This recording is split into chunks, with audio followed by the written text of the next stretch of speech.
Hello people of the internet, it's Amanda, and for today's video, I am here to talk about what, in my opinion, is one of the best anime episodes in the entire history of anime, at least in the anime that I have seen as an anime fan. I'm talking about Boku no Hero Academia Season 4, Episode 76, Infinity 100%. Now, I'm just gonna take the context of the episode by itself. I'm not going to sort of like focus more on like other things that had happened in the past episodes of the season, but solely on this alone.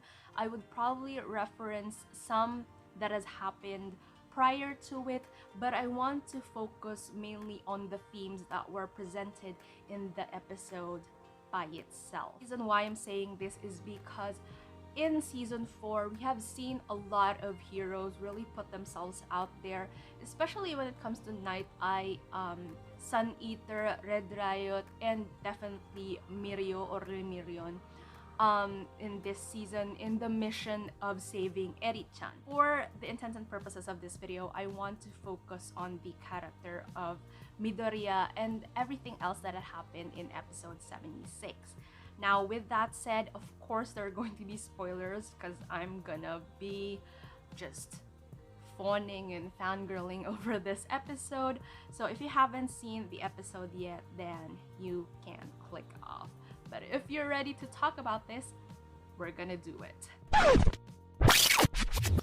The reason why I want to talk about this episode in particular is because it stood out to me so much, similarly to how the first episode of Boku no Hero Academia in season 1 has, as well as the fight of All Might with All for One. Now, the reasons for that is because obviously it's the confrontation between CHISAKI and DEKU, but at the same time, Eri is in the middle of everything. It's sort of like showing us the perspective of these three people and how they view powers in a way. So for DEKU, his perception of it is that he wants to save lives. For CHISAKI, it's really more of trying to save a legacy. For Eri, it's that fear of not really knowing how to control this thing that is inside of her. And it's really quite a nice perspective on it's not just viewing them as villain, as the victim, and as the hero, but really seeing how these types of powers, especially in a society full of superheroes or full of people with powers, deal with what they've been given. Now, with that said, it all came down to decisions, I guess. With DEKU, it's always been the decision of, and maybe not just decision, but more of like the regret that Eri, like he already let go of Eri once. He had a chance to save this person earlier, but he didn't because he hesitated. And now he's making the decision to, I don't know, to not let go of this person, to meet the ultimate mission of saving her. And then for Eri, it was also making that snap decision of, even with the fear of knowing that she has this like thing where she can obliterate someone, it's this decision of not letting anyone get hurt anymore, dying just to save her. And when they met, that was beautiful. The music, the dialogue that came with it, that by that time I was already crying. But what followed after that made this episode even better, because it also showed the perspective of heroes and their, like, what makes them heroes. Because we see that for Uraraka, there's always this sense of, even if you're already feeling very tired and very weak, if there's someone that needs saving, you would want to save them. And obviously, like in real life, that's not something that we often practice. Something we practice because we feel like we have to leave something for ourselves. But here, it shows us the extremities of what differentiates someone into being a superhero. And I think that's ultimately a theme that we've seen in this, that even if even if it means giving your all, you just do it, because as Deku said, if I can't save this girl, then what right do I have to save everyone else?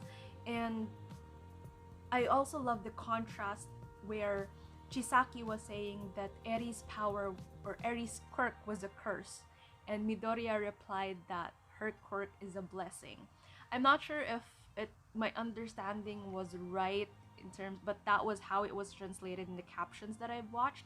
But he also used the words yasashi, so I felt like he also said that the quirk is a kind quirk, because it's often like Chisaki kept on pressing that it was a cruel quirk, that it's something vile, it's something just painful. And Midoriya put it in a way that it's like when used or when utilized for the right things, it is something that is kind, that is good. Someone encourages someone and how someone exploits someone. Like there's a massive difference in that.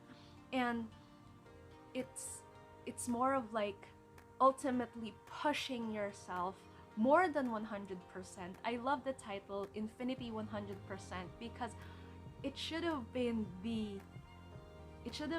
like the peak of what you can reach, but infinity means that you keep giving over and over and over, and you can do it. And it's the dynamic between Eri sort of like rewinding Midoriya's system so that he can continue to fight and fight 100%. What I love even more is how the episode was concluded. So Night Eye, he wasn't the biggest advocate of Deku, especially because as All Might's former sidekick, he figured that Mirio, being the charismatic, strong character, was a better fit to be All Might's successor. However, given that, he was so convinced that his foresight, like fate, destiny is already set, and then Deku went ahead to change it, there's this thing of pushing your limits and changing your destiny. And even if here we're being presented that it's a superpower, that it's definite, that it's inevitable to happen, but Deku just proved that your fate, your destiny can be changed if you push yourself there. And it was dressed in a way that it wasn't preachy, because it was dressed in this beautiful fight scene contrasting good versus evil, empathy versus exploitation. It was so beautiful, in my opinion, that I absolutely was crying at the end of it. It's all about perspective when it comes to viewing people, viewing quirks, which I love how the show used quirks in a way, because we like quirk as a word, it's weird, it's a flaw, but here quirks are used as a thing to like talk about your superpowers. And yeah, I mean, that in itself, I thought that I was never going to love Deku as a character and Boku no Hero Academia as an anime, even more so than I already do. But this episode just sealed it for me, and it's definitely one of my absolute favorites. Again, in line with Levi facing off the Beast Titan in Shingeki no Kyojin. I think that one is undeniably on the list of almost everybody. But yeah, that's it. So with that said, this is just yet another waffle type of video where I just want to talk about an anime episode that I absolutely loved. If you loved it as well, please give it a thumbs up, this video. And if you're new to my channel and you would want to hear more from me, please hit subscribe. Tell me down in the comments below what you think of it, what other animes you watch, all of those things, and I'll be seeing you again soon in a new one.